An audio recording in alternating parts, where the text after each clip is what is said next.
Welcome to the Midlife Makeover Movement podcast. I am so excited to be with you and my sister, Rashonda Dixon. And boy, do we have some stories to tell.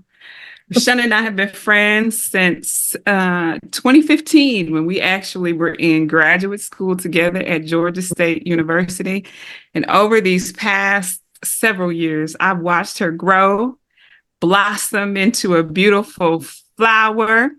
We've had some conversations. We've been through some things. We've lived lockstep. We have shared similar stories, some funny, not so funny at all. Oh, yeah. But And through it all, we've overcome. And so I am going to introduce my friend, Rashonda Dixon, who lives in the South like your girl, a little. She's not a Georgia peach anymore. that's what you're Uh, preaching. but I think she's really the embodiment of what the midlife makeover movement is all about. And at a certain point, you've been living your life in such a way, running from things that have really kind of haunted you in the past. But at a point, you just say, enough. These Mm-hmm. patterns are no longer working. Who I've been is no longer working. I'm ready to make a change, and I don't really have a clue how to do it, but Mm-mm. we figure it out. Yep. So, Miss Rashonda, Yes, ma'am. welcome, welcome, welcome. We got you together now to the Midlife Makeover Movement. And tell us a little bit about yourself, ma'am. I am 46 years old. I turned 46 yesterday, and I am from Junction City, Arkansas. So I am a Southern bred girl, divorced. I've been divorced for about 4 years now. The mother of two boys, 10 and 25. So, Ooh. right. So I am in project management. Yeah, that's a whole. We can dig into that. Uh, so my field is project management. So I love organization, and I'm just excited about this. Excited about telling my story. Awesome. So, one of the things that we shared in common besides graduate school Mhm. is the fact that we were both teen moms. Yes.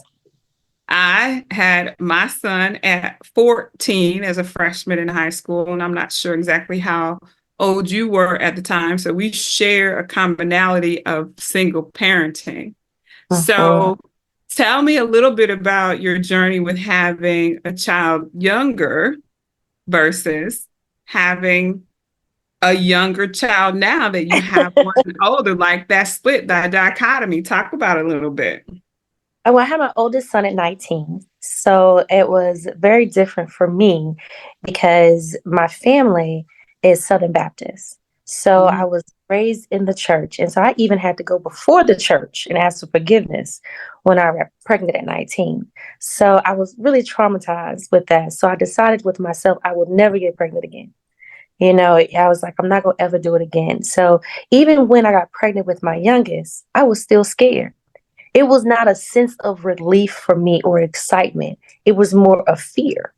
Like, what? And even though I was married, I was terrified because there was a 15-year age gap between my kids. And I'm going, what am I going to do with another baby? My oldest was in so many activities. He was on the go. I mean, my ex-husband and I, we were kind of settled in our routine. He already had a child from a previous relationship, and I had my son.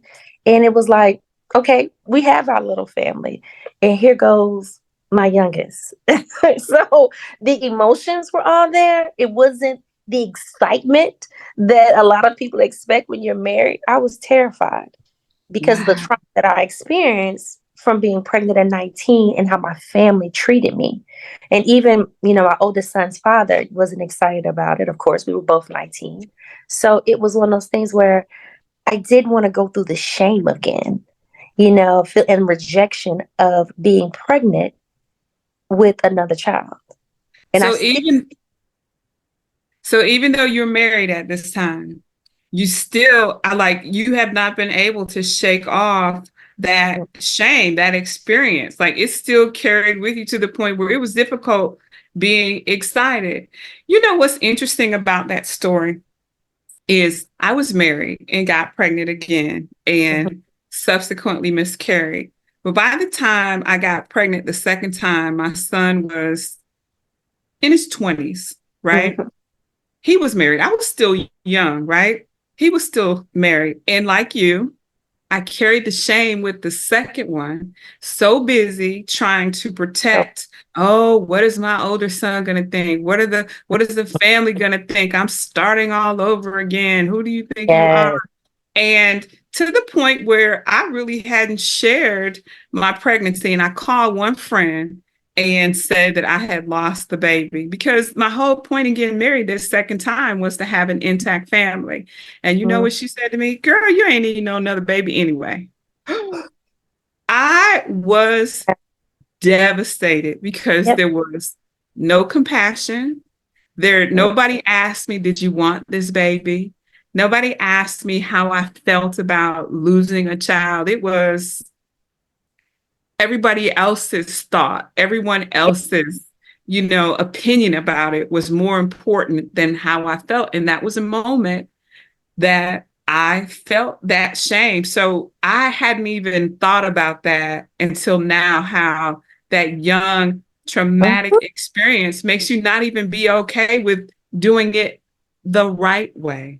Because I always wore my ring. Everywhere I went, being pregnant, I always made sure I had on my wedding ring. I forced my ex-husband so many times to go with me out in public because I didn't want people to label me as a single mom. I didn't want that. I made sure I always said I'm Mrs. Roshonda Dixon. I made sure people knew that. I made sure family, well, I'm married now, or my husband and I, are having a baby, or how many months are you? Oh, I'm 5 months. My husband is so excited. I always made sure I injected that. Because of the shame that I felt being 19 and pregnant and how people treated me, I was like, I don't want to experience that again. Even when I remember one time he couldn't go to the doctor with me. And even though the doctor knew I was married, I still would say, well, my husband, it was almost a form of protection for me. I felt like people would treat me better knowing that I was married this time instead of looking at me as a failure being pregnant at 19. Girl, the weight of shame is so heavy. And Yes. I think Yes. that it's hard to determine whether or not families do it intentionally or Mm-hmm. unintentionally. Regardless of how it shows up, the weight of it is powerful and you take it into your life for decades. Shame. Yes. Yeah. Wow, that's interesting. So you have a baby young, right? Mm-hmm. And you're a single mom. Now, you mentioned that you had to go to the church and talk to the I did. church about I your did. pregnancy. Did they Yes. require the father to go? Yes, he was there and he was high. He was He was there. Yeah, he was there. He was good and high. He stood there with me. We sat on the front row. The pastor preached, and then after they did the call to the altar, they said, we have someone that needs to come up. And there. it was me. It was me. And they had two chairs sitting there. And my grandfather, the preacher handed the microphone to my grandfather. And my grandfather said something, and then he handed it to me. And I said, I am pregnant out of wedlock. I need the church to forgive me. Yeah. Wow. And then we just talked about how that carried on for decades. How did that impact your decision making? How did that impact even how you raised your son, just carrying what I would call a scarlet letter? Oh my gosh, yes, because I pushed him so hard because you were going to be better than what everyone else thought. Just because I got pregnant at 19, just because your father was this, you were going to be better than this. So I pushed him. And at times, it hurt him. I found out later on in life how that push hurt him because once again, I'm parenting from a place of shame. And I didn't stop parenting from a place of shame until later on in life. because I wanted him to be an overachiever to prove everybody wrong. Wow. Oh, yeah. Felt that, been there, done that. Mhm. And I don't really think people get, right, how it impacts your relationship with your children to be the one, you gotta make it. You can't. Yeah. One of the things that I know that I pressured my son with, because there was a lot of, drama, trauma, drug addictions, criminals, stuff. It was foolishness in my family. And I felt like in a lot of spaces, I needed to protect him more from them than really what was happening in the world, because we had to be the ones that made it. We had to Yes. be the one. And I was like unrelenting in my drive. So I totally get that. So having parented the second time, so we know kind of where that story came from in the beginning. Mhm. How are things different with your younger son? Ooh. Well, number one, I'm no longer parenting from a place of shame. And the shame tried to creep up in my divorce through me Mm. being divorced. Yes, because once again, Wait. single mother. We gotta put pause on that one. We gonna come back to that. So you get to the point where you now having the second baby, right? Yeah.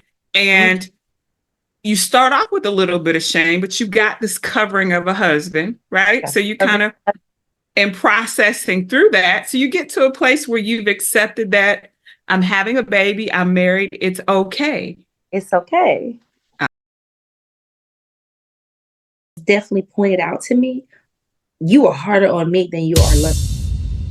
Who's going to want you? You're getting Oh, older.